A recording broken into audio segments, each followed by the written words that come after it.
Welcome to the Doug and Nikki Outdoor Test Studio, which could not be a more perfect place for this. The BugASalt 3.0. I asked Nikki if I could get the 1.0. I asked for the 2.0. Finally, Santa has brought me the 3.0, and we are going to unbox it, set it up, and shoot some stuff today. Let's start by unboxing it.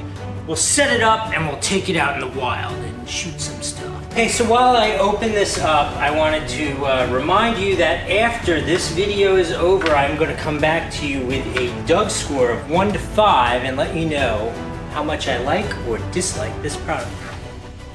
Very simple in terms of operation. This is where the salt goes.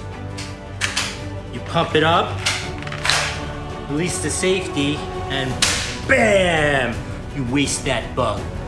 Let me go put some salt in it. I'll set up a target and let's see how it works. Here's the mission that I've accepted.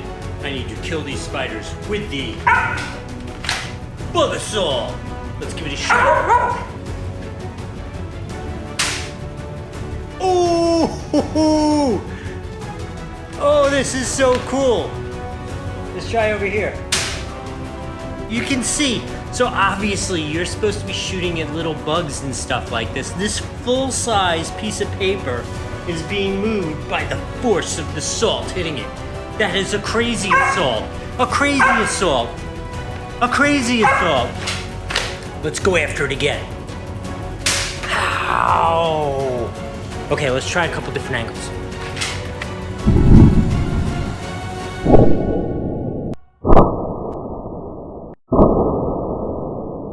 Okay, soldiers, that ends this BugASalt with an absolute victory. That is a phenomenal 5 out of 5 score. I don't need these anymore for this. Go get this. I never had the 1 or 2, so I don't know if it's better than them, but this is the best thing in the world. I cannot wait to go battle the bugs. I might actually, don't tell Nikki, but I might actually leave the door open to get a couple extra bugs in the house. But I'm going to go do some battle.